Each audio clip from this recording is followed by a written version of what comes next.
This is Jenny Bell from Clarington, Ohio, and I'm listening to Barbecue Central. Start the game! Let's go! We'll do it live. Okay. Well, do it live! I'll write it and we'll do it live! So to get that perfect barbecue, you use wood. Are you sure it's safe? Whatever. We put the lighter fluid on, strike the match, and... Oh, should we call the fire department? That might be a good idea.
City of Cleveland, Ohio. Wow, oh my goodness. We are in the midst. Get that big stuff out of here. My left ear is going out. The pad was on. Unbelievable way to start it out. But nevertheless, we have fully recovered and we're back at it. Welcome to the Barbecue Central Show. This is the show that talks about all things important in the world of barbecue and grilling. We originate from the Rock and Roll Hall of Fame city of Cleveland, Ohio, better known as the barbecue capital of the North Coast. And I am Greg Rempe. Happy to have you aboard here on your Tuesday. If you want to jump in and contribute, here's how you do that. You can get in touch with the show by calling 216-220-0966. Email Greg at thebbqcentralshow.com. On the Twitter and Instagrams at BBQ Central Show. Anything else you want to find out about the show can be found at the main website, thebbqcentralshow.com. And here's what's happening in case you didn't get the newsletter coming up in about 12 minutes from now. It's the second Tuesday of the new month and the new quarter of 2019. That means we're going to be revisited by the creator of the most heavily trafficked barbecue and grilling website currently existing on the internet today, no matter where you are on this green earth of ours. Meathead from AmazingRibs.com will be joining me.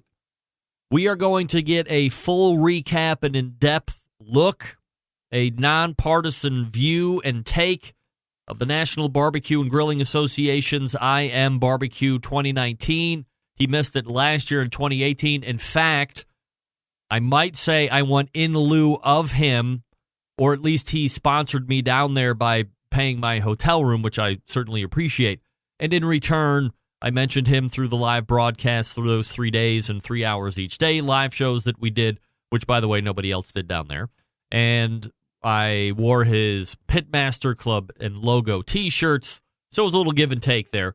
This year in 2019, in Kansas City, one of the barbecue meccas that we so fervently want to visit if we've never been there, he did show up, did attend the event, so we'll be able to get the full breakdown from Meathead as he currently sees the state of NBBQA, what the event is like, if that is something that he sees a growth potential in, if it is as big as it's going to get, and it was as big as it was last year, it's not going to get any bigger next year in 2020. This is as good as it's ever going to get for NBBQA, or does he see a growth factor? Does he see a way in which this particular event or this particular organization can push forward and grow in a certain way into the future, remain relevant, but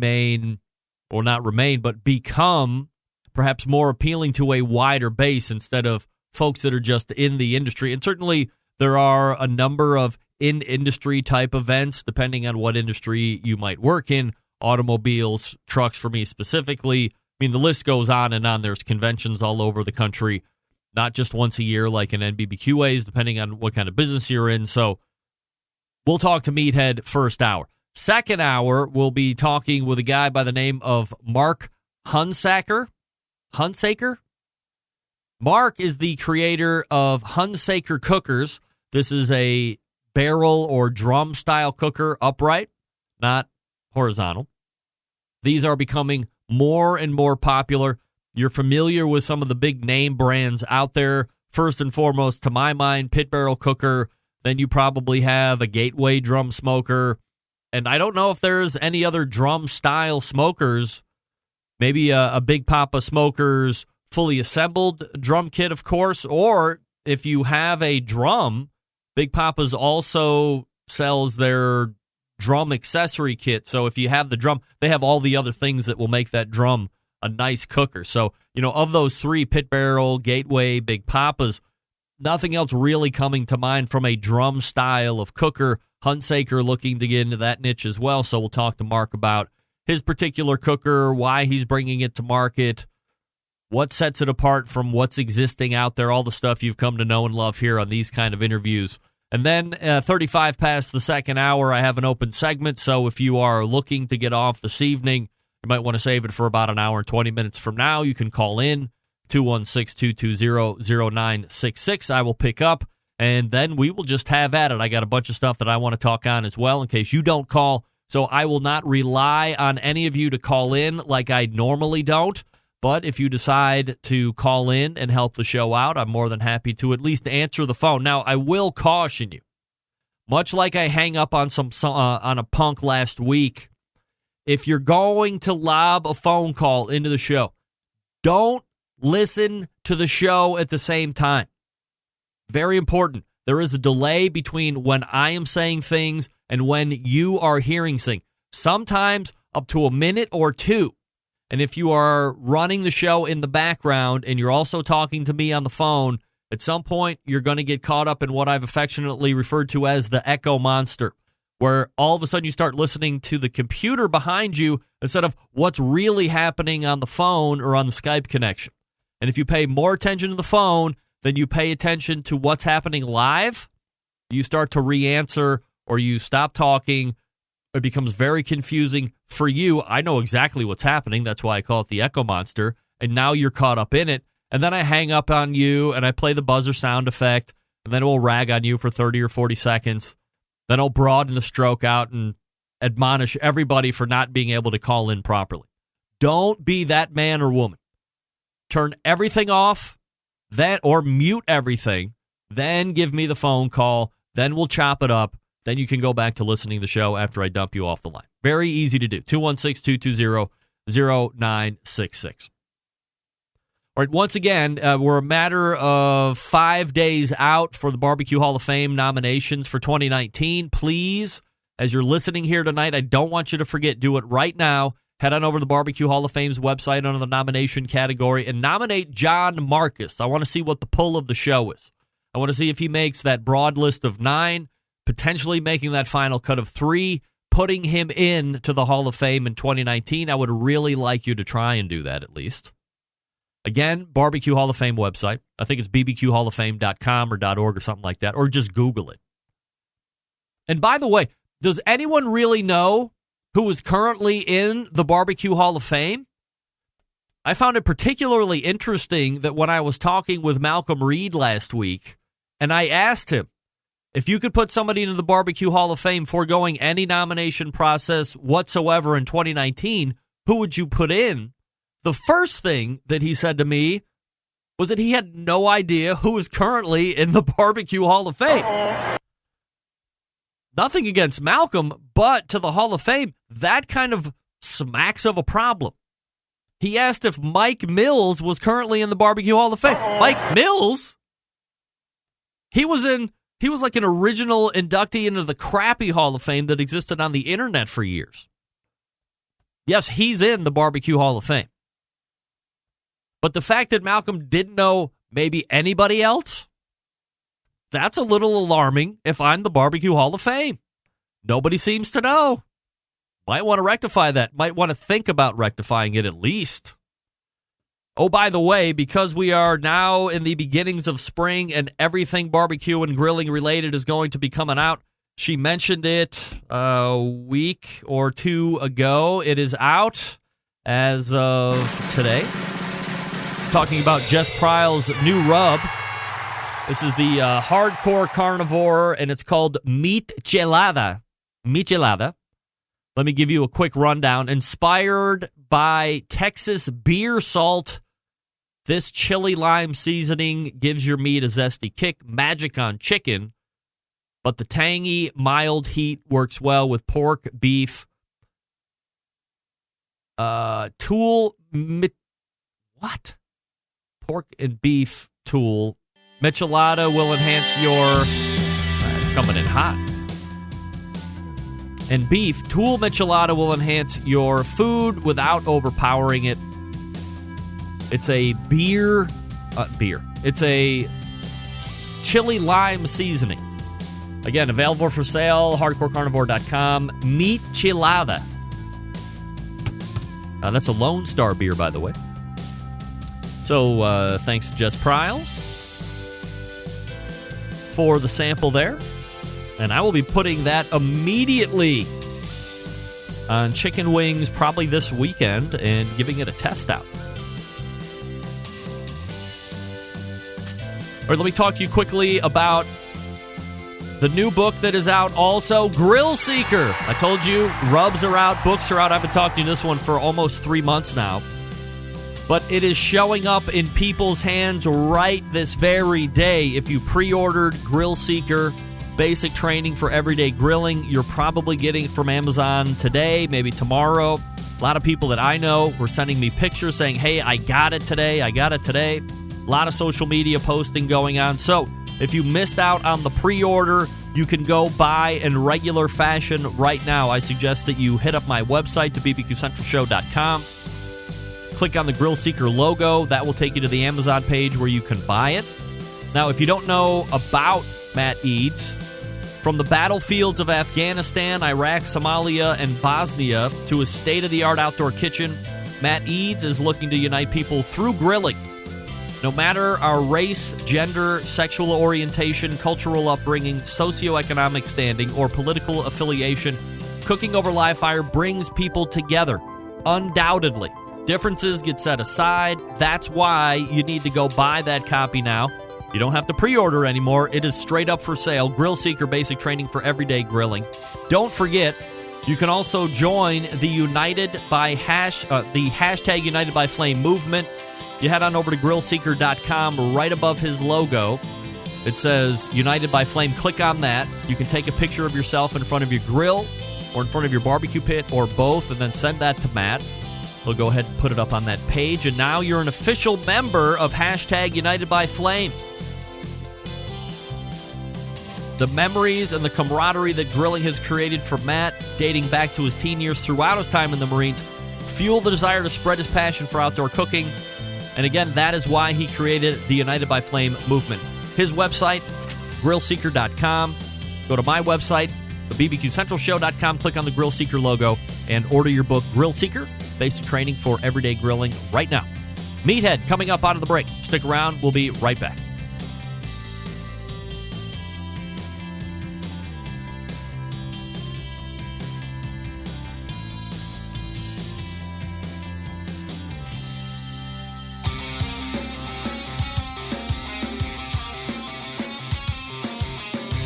Broadcasting live from the Barbecue Central Show studios in Cleveland, Ohio. You're listening to the Barbecue Central Show. Once again, here's your host, Greg Rempe.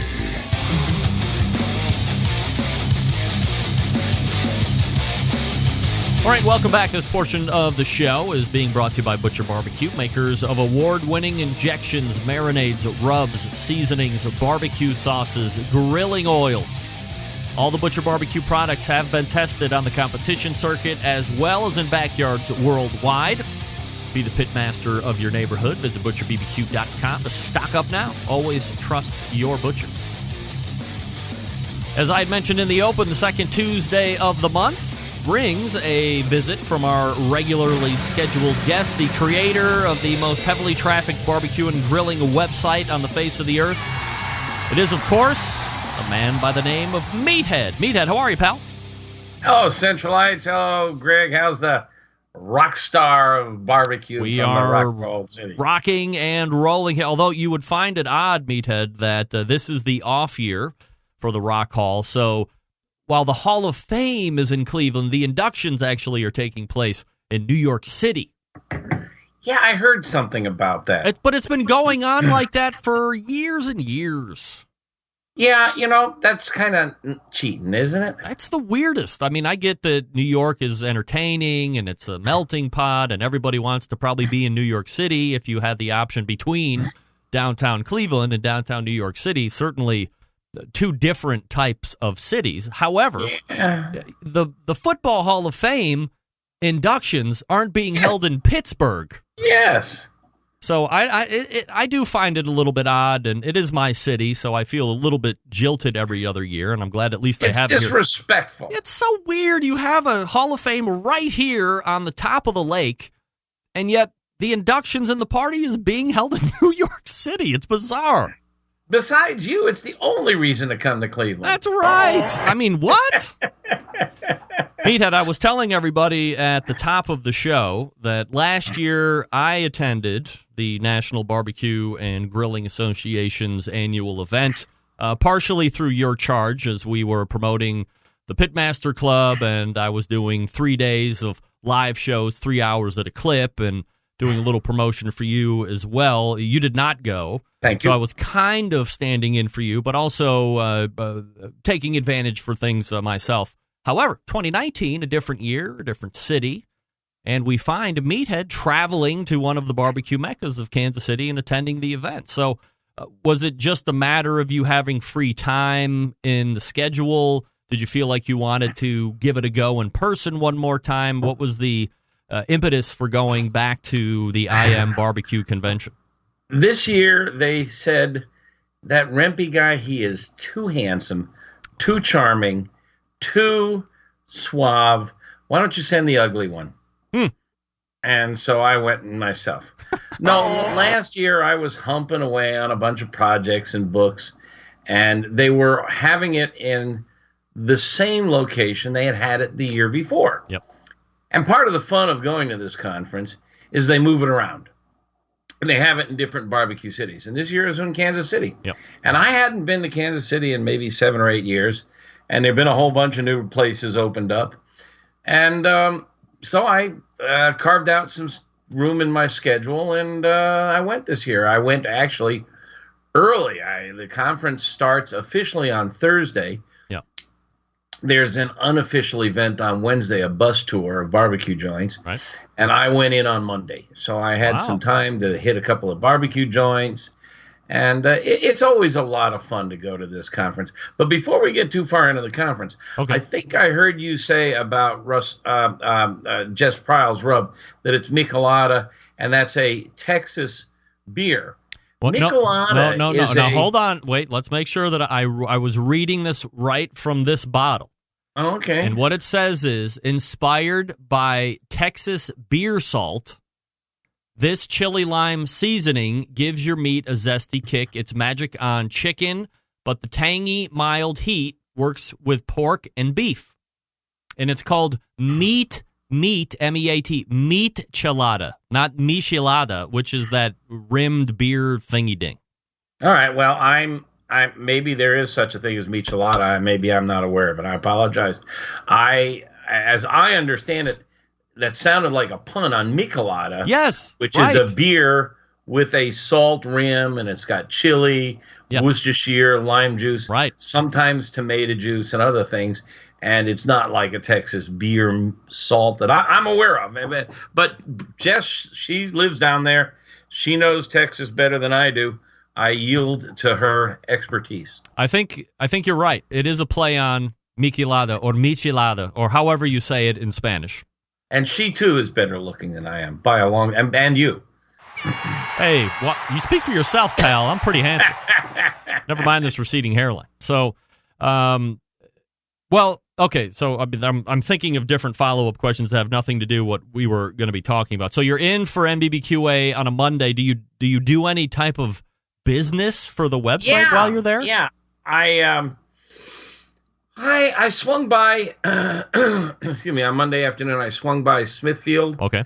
They have their headquarters down there. Yep. And I was just kind of curious as to what their promotions are. They've been doing a lot of promotion with barbecue competitions. And I was puzzled by that because barbecue competition is a pretty small world. There's maybe 100 teams that compete more than 10, 20 times a year. There's maybe another 100 or so that compete 5, 10, 20 times. And all total, there's probably no more than 5,000 people that compete on a regular basis. And they're putting a lot of money in it. I was kind of curious what their marketing plans were for the future. And maybe we could dip our beak into it, get them to do a little advertising or sponsorship. And we have a project afoot, a new newsletter that we're contemplating.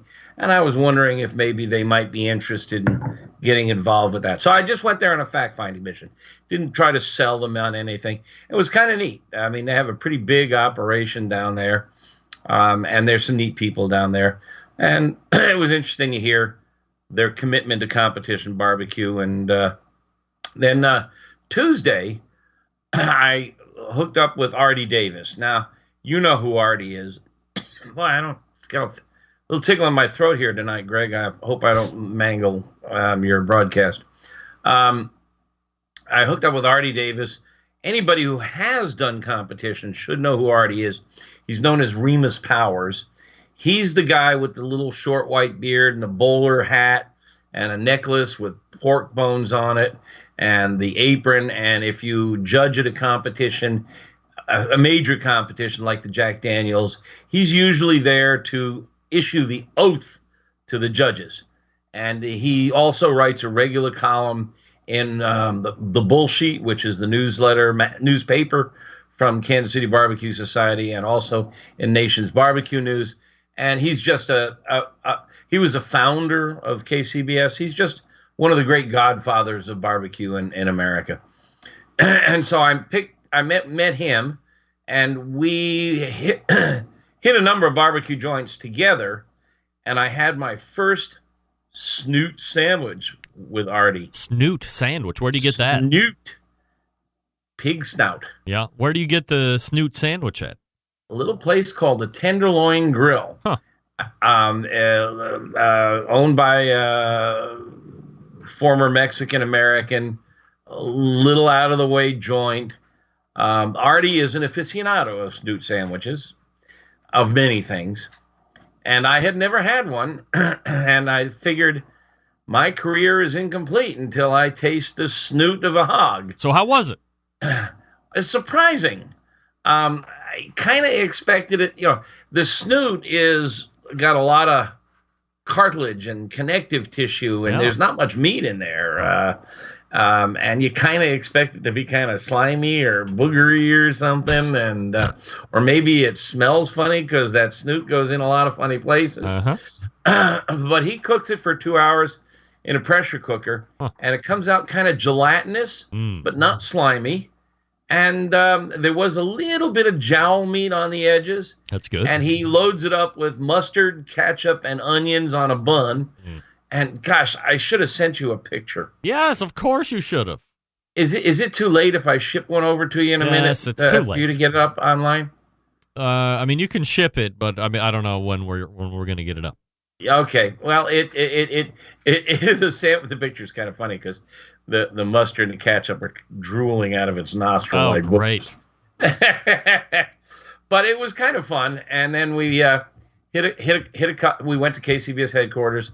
Went to Q39, which is one of the hot new Kansas City barbecue joints that I had not been to. It's opened up since I was there last, and it's living up to its reputation. It was outstanding. Well, you know who runs that place, right? You know who the founder is? Robert McGee from Munchin' Hogs at the Hilton, former KCBS Team of the Year. I didn't know that. Oh, yeah. He was one of the top competition cooks for years until he decided to open that place, and then never seen on the competition circuit again, killing it in the restaurant world. Well, you can make a lot more money in the restaurant business I than heard you can that. run it at competing in barbecue competition. For sure. So the food was great.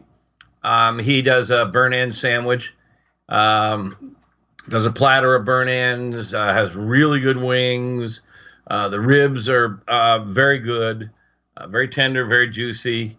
I tried a lot of stuff on the menu, and came out very impressed. It's a modern place. It's not, one of these divey barbecue joints where the chairs and tables wobble. It's in a modern brick building, very clean, and the food was just delightful. I was very impressed. Did you go to? Did you go to Glad Slaps? we went there. Did you go to We Slaps? also, yeah, go ahead. Did you go to Slaps Barbecue? Yes, we did. We went there on Wednesday, Yes, and that was some of the best barbecue I had on the trip. for sure. Slaps is a dive. Yes. Slaps is just the opposite of Q39. It looks like it's an old shed that somebody threw the lawnmower and the wheelbarrow out and put in a barbecue joint. And, it's got a little patio with I think it's a metal roof or something.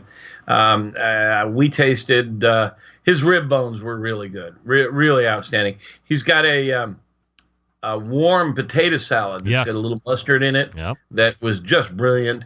Excellent beans. Nothing extraordinary, just really good beans. And they have beer, which is nice. A lot of barbecue joints don't. And I was very impressed with that place. And he's a real nice man, Joe Pierce. Yep. And we've met over the years, and this is the first time we had a chance to chat. And we chatted again later at the conference. Also went to Joe's, formerly Oklahoma Joe's. Yeah. Jeff Staney's an place? institution down there. Yep. It's in it's in a filling station, a gas station. Yep. You can still get gas there. They have racks of rubs and sauces, not just their own. Very popular joint, very good food. Yep. I wasn't as impressed with the food that day, that moment, as I was with Slaps. But Monday is an average day, Tuesday is a great day, Wednesday's a bad day. You never know. Right. A good restaurant reviewer will visit a place on multiple occasions. I found that it was a little salty, but I still enjoyed it, and it was a touch of history. I was hoping to meet Doug Wergel, who works there. By the way, anybody who's listening out there who enjoys reading fiction, I read a lot of novels. Doug Wergel wrote a book called Thin Blue Smoke, and it's a novel about a family in the barbecue business, and it's a really good story, not just because it's barbecue. Mm-hmm. I mean, it's not like, wow, this is a good story for barbecue. It was a good read, held my attention throughout, well written. The guy who knows how to use verbs and nouns, and it's a good story, a lot of fun. And unfortunately, Doug wasn't there. I was hoping to have him autograph my copy. But if anybody out there loves barbecue and does enjoy reading fiction, this is a really good read. Let's see. One of the highlights of the stops that I made on Tuesday with Artie is we went to a place called Old World Spices and Seasonings. Yep. They're what's known in the trade as a co-packer or a packer.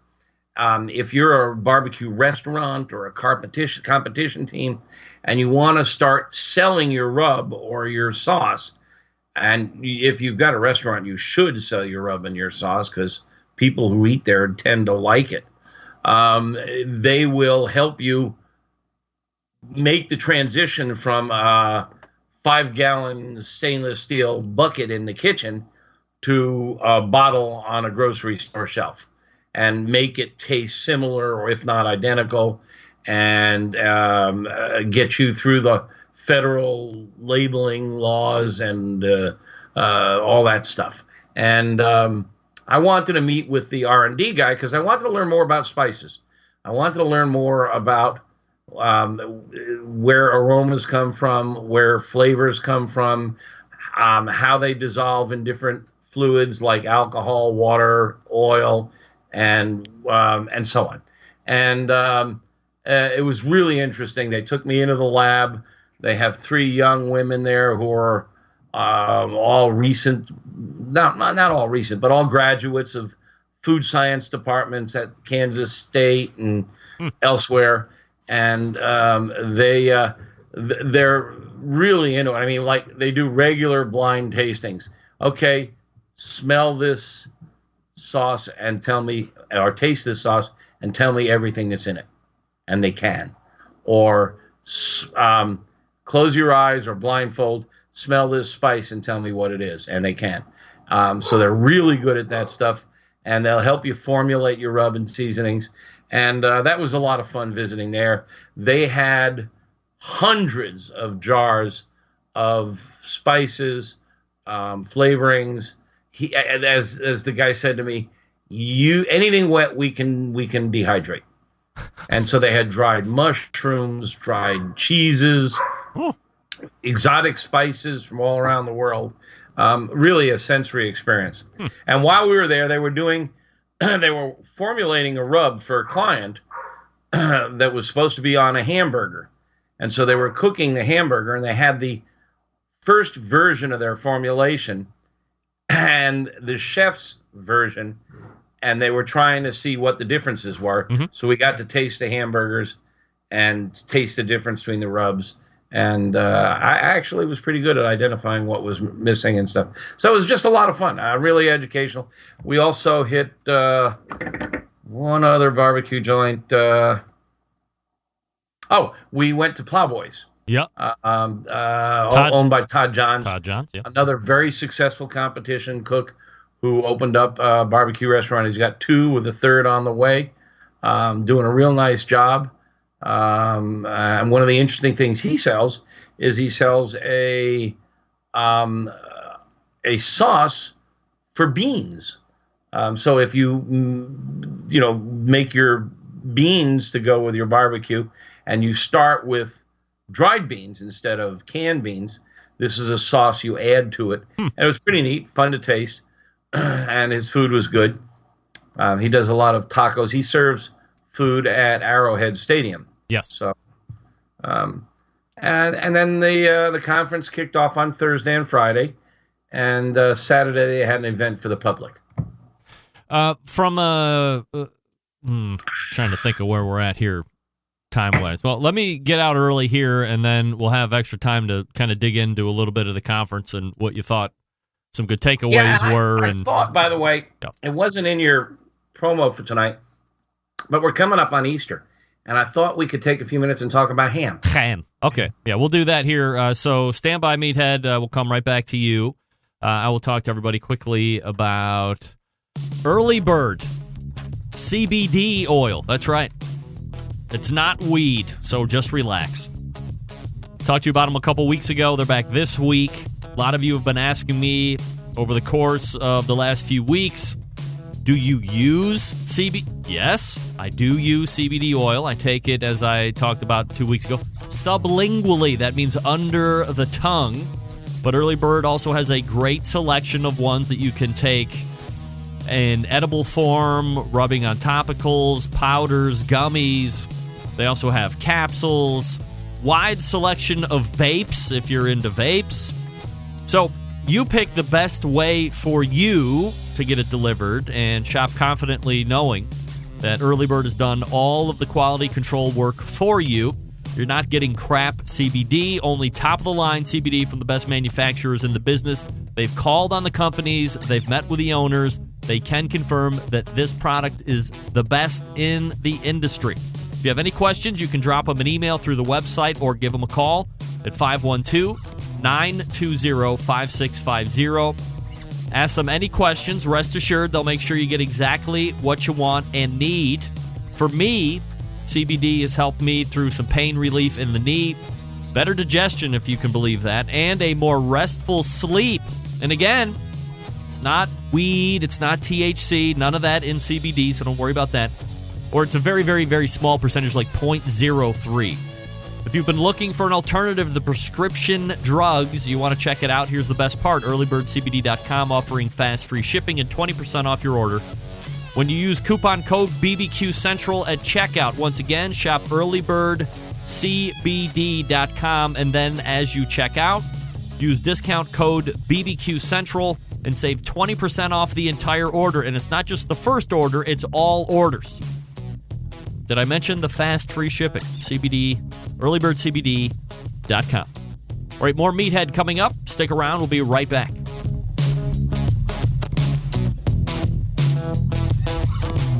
Continuing to produce incredibly mediocre content in an exceptionally professional way. You're listening and watching the Barbecue Central Show. Once again, here's your host, Greg Rampey. Hey, if you have a pellet-driven cooker, check out cookingpellets.com, your number one source for quality wood pellets for all your pellet-driven cookers. Not voiding any warranties or anything like that. You visit cookingpellets.com. That's COOKIN. Cookingpellets.com to purchase or to peruse what they have for you to buy. You can also buy on Amazon.com as well. Chris Becker and the gang over at Cooking Pellets, and we thank them for their continued support of the show. Meanwhile, we pick up our conversation with Meathead from AmazingRibs.com. Meathead, have you tried CBD? No. Are you familiar with it? Yes. Do you think it's snake oil? I don't want to say anything. Why not? You're allowed to have an opinion. You can have an opinion. Nobody cares. Well, I'm kind of careful about what I'd like to hear what the FDA says about stuff that you put in your body like that, pharmaceuticals or stuff like that. It's not. The question I have for you is... It's not a pharmaceutical, Meathead. The question I have for you is... Yes, go ahead. Does it mellow you? Because I listened to your rant earlier about don't call in with sound on or I'll hang up on you and make fun of you for 30 minutes. 30 seconds. 30 seconds. You need the stuff with THC in it, Greg. Look, when they come up with a formulation that mellows you, let me know. Meathead, here's the problem. You do a show for 3 or 4 months and you have issues with people calling in. Maybe you shouldn't get ramped up. You do a show for 11 or 12 years, and you explain the process, and then for some reason it just never gets conveyed through to the caller. How am I supposed to react? Show, but it's that way with almost every radio show. I mean, come on. You call in, and there's a delay. Be a professional caller. Don't call. Write me an email. I can probably read it better than you can say it anyway. Right? Right. Of course. I don't know anything about non-prescription drugs, and one of these days maybe we can coax my wife onto the air, and she can comment on her actual hands-on experiences in analyzing these products. Okay. But I have no comments. Oh, man, I would love to get Mrs. Meathead on here. She might be able to. She retired from her government research work, so she may be able to comment now. Okay. We'll see. All right, we'll see.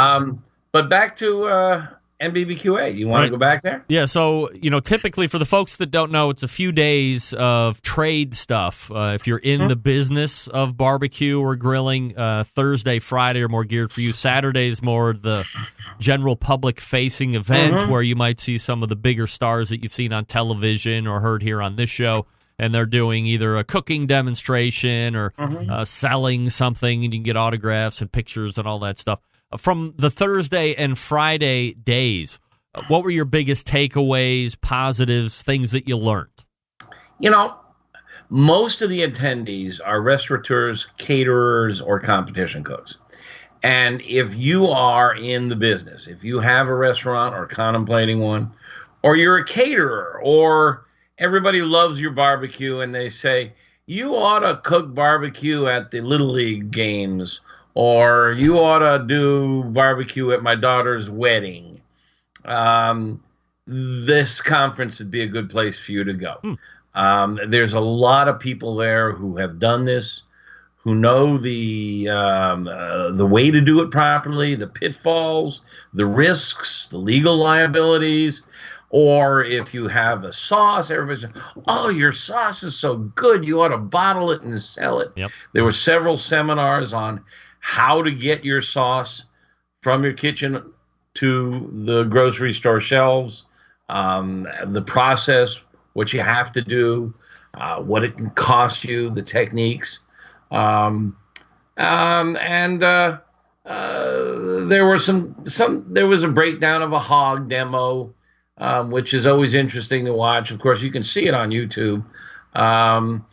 Actually, the session I found most interesting is there was a company from Chicago whose job is they gather restaurant menus from all over the country, thousands of them, and break them down into words, put the words in a database, and study which words are most frequent and which words are occurring more this year than last year.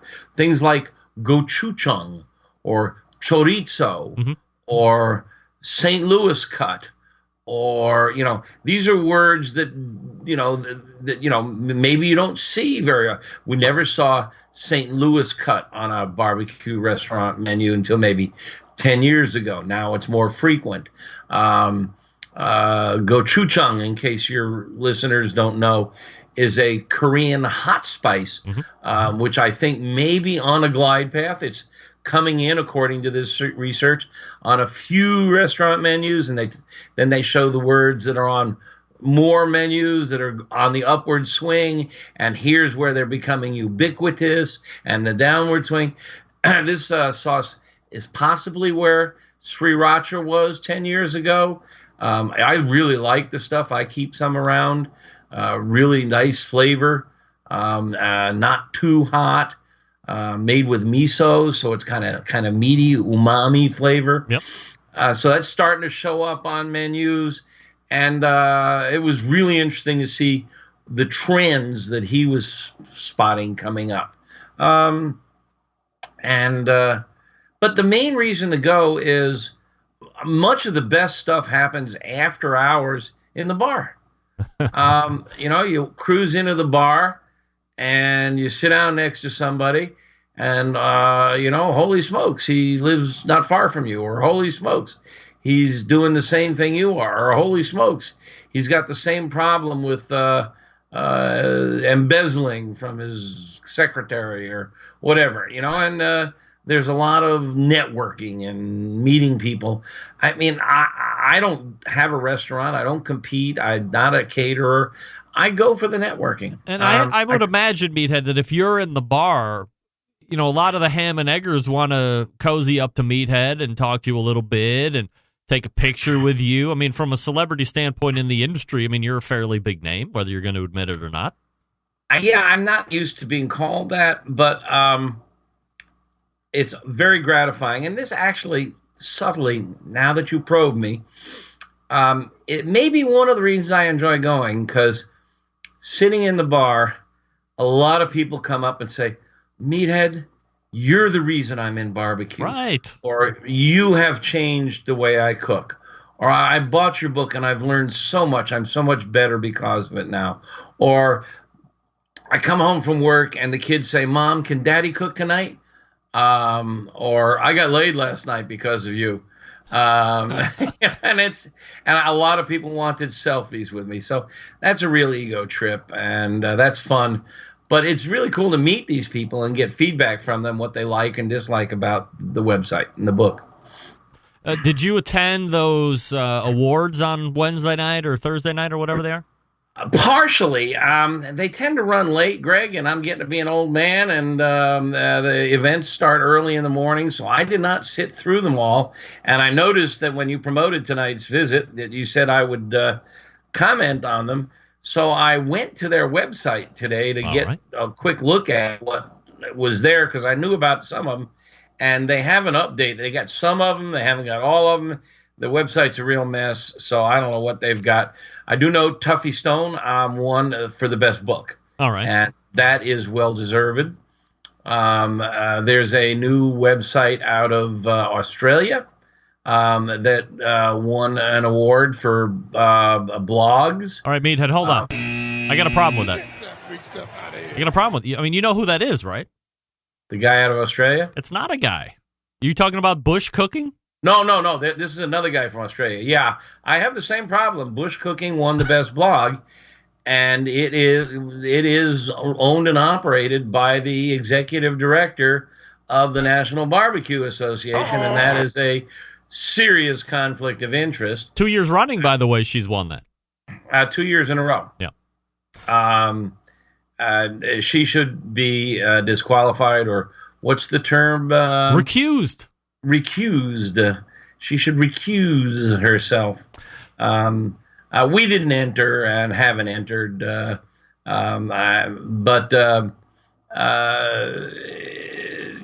it's odd that the boss. I mean, that happened 2 years ago at the International Association of Culinary Professionals, that one of the board of directors won a top award, and they immediately wrote a new rule. Absolutely not. Forbidden.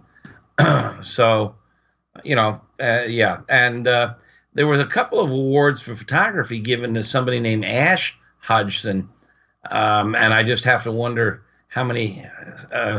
if that's a relative of hers. Well, I believe also, and totally not related to any of the conversation we're having, that my Texas Embedded correspondent might have won a second place prize for a photo. That would be Doug Scheiding, by the way, so we congratulate Doug. I think he did. Yeah. So let's talk let's talk is Doug in there tonight? Hey, Doug, if you're listening, good to talk to you. Doug is in the YouTube chat room, chatting it up with the rest of the Central Lights here while we're chatting it up here, Meathead. So talk to me high level on NBBQA and where you see it. Again, you were freshly there, and I mean, you were a little down on where it's kind of subsisted over these last handful of decades. And look, let's be honest. You wouldn't ask me this. Let's be honest, Meathead. I did 3 days. I know that's the problem. I did 3. Meathead, hold on. Let me set this up for Christ's sake. Jeez. Aren't we running out of time? Because you won't let me talk and get through it. I mean, hold your horses for a goddamn minute. So I went last year. I did 3 days of 3-hour shows. Okay, so 9 hours. And I was fairly critical of what is NBBQA. Should it always be a trade show? Or is there a way to make it both trade and potentially get more visibility from the end user side or the backyarder side? And No Names Please might have been offended from my line of questioning because I asked a lot of people that I brought on as guests. I mean, why not? I'm there. Nobody's bought and paid for me there. I'm allowed to have my own opinions. I'm not ragging on anybody, but I'm just trying to say, if you've been around for so long, should we only view it as a barbecue industry trade show, like a car show, like a truck show, and that's it, and that's fine, and however many members you get, that's what you have? Or can you expand it into something a little bit different where you can invite a backyard warrior or a consumer in and everybody can share in it over the course of those 3 or 4 days? All right, here I'm going to start with the 30,000-foot view. A lot of not-for-profit organizations have a structural problem. The structural problem is that they hire somebody called the executive director or the executive secretary to run the organization and work on it substantially full-time. At KCBS, it's Carolyn Wells. Now Heath Hall is involved. And whether it's the Institute of Food Technologies or the medical associations, generally there is a individual or a team of people who are hired hands that run it. And then above them is a board of directors. Right. And the board of directors is usually made up of involved, interested members. And they're elected by the members. And their role is to guide the hired hands, to guide the executive directors.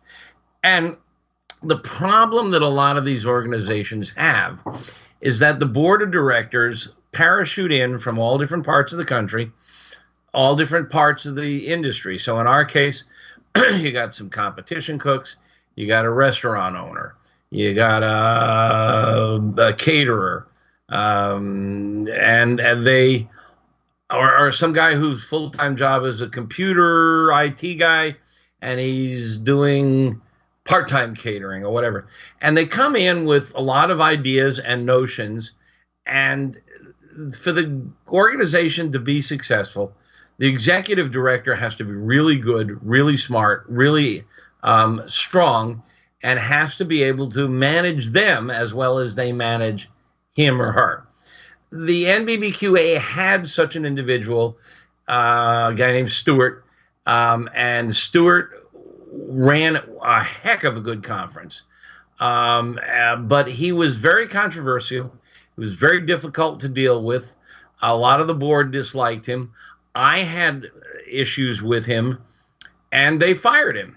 They hired this Saffron Hodgson, who's a really smart woman. Totally. Really loves barbecue, really on her game, but she has never, ever done anything like this before. And she's never run a conference, never run a society. And I think she has a lot to learn. There were some serious issues, like they ran out of food at lunch. Oh. Excuse me? This is a food conference? There's a buffet line, and there's 30 of us here, and there's nothing to eat. Little stuff like that. There wasn't time between seminars. Usually you put 10 or 15 minutes between a seminar so you can go to the toilet, or you can call the office, or you can visit with somebody. There wasn't much time between seminars. They moved seminars around, so you go to a room for a seminar and it's not there. It's in another room. I mean, these are just things that a really experienced conference manager, executive director knows not to do. Mm-hmm. And so there were a bunch of those glitches, management glitches. This year, unfortunately, a lot of really important barbecue people did not come. I don't know why. But a lot of the people I look forward to seeing were not there. And it was unfortunate.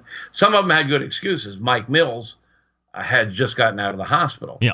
Linda Orison, outgoing president 2 years ago, a real mover and shaker. Her daughter had a baby. Right.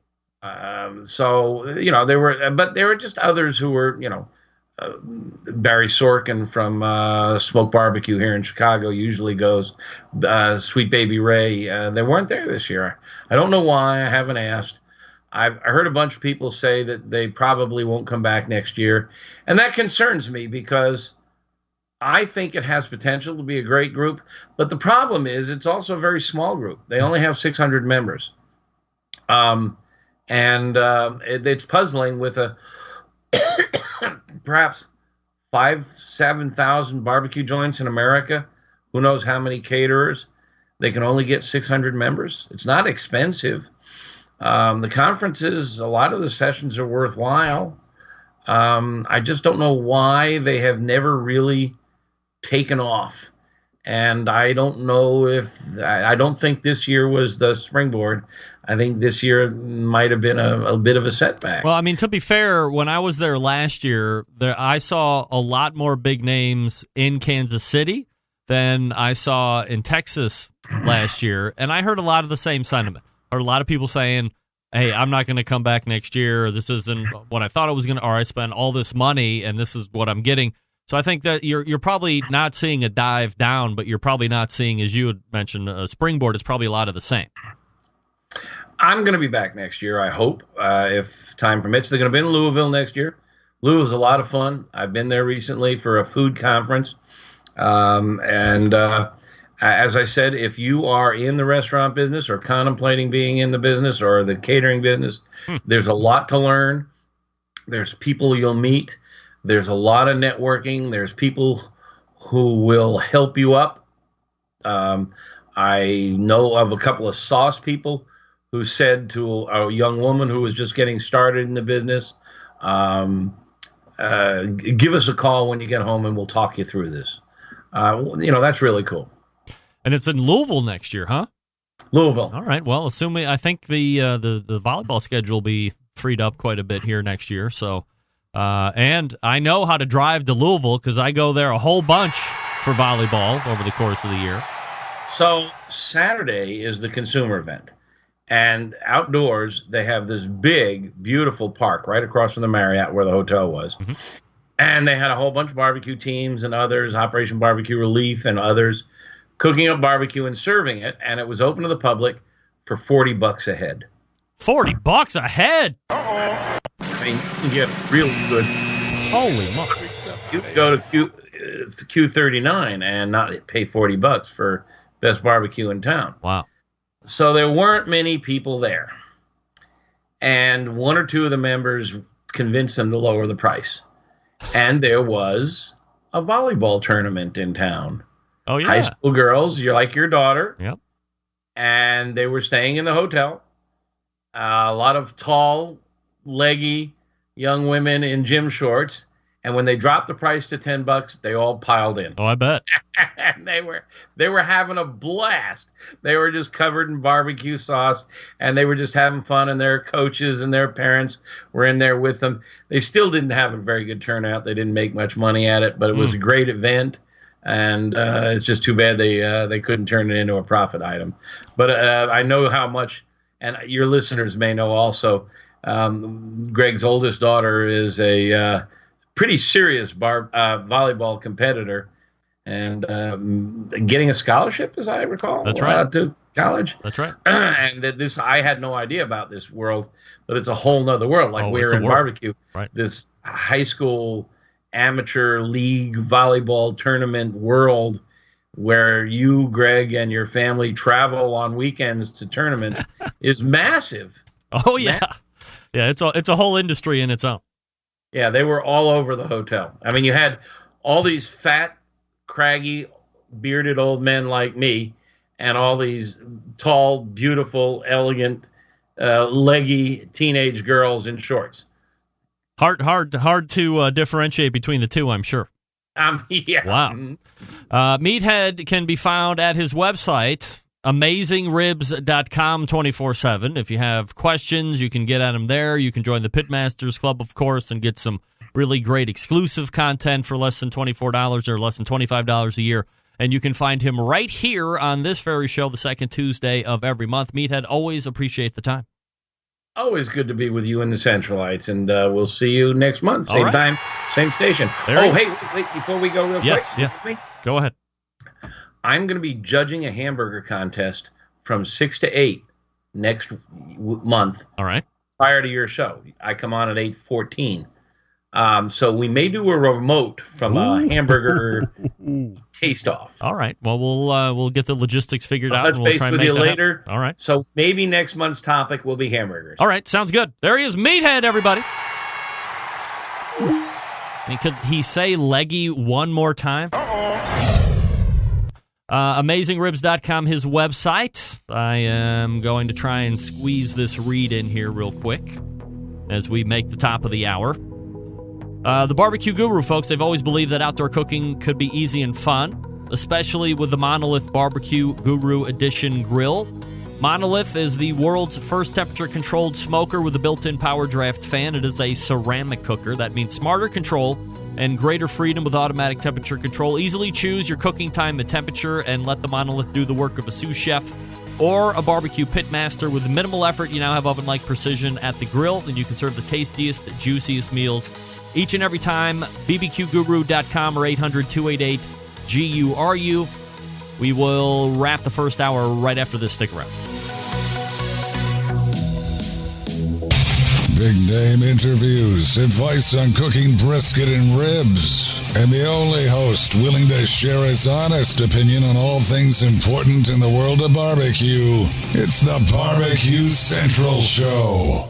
All right, thanks to Meathead from AmazingRibs.com for joining me. We didn't get to the ham talk, but that's all right. We didn't get to another topic that I thought we were going to hit, but that's all right. Good insider look at NBBQA. Again, Louisville next year in 2019. So, well, I probably won't get invited.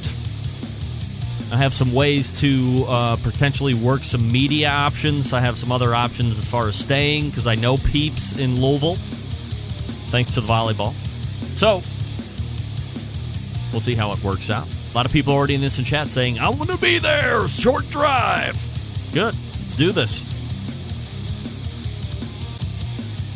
Again, Meathead, AmazingRibs.com. Look at the Pitmasters Club. It's fun. Second hour coming straight up. Stick around. Be right back.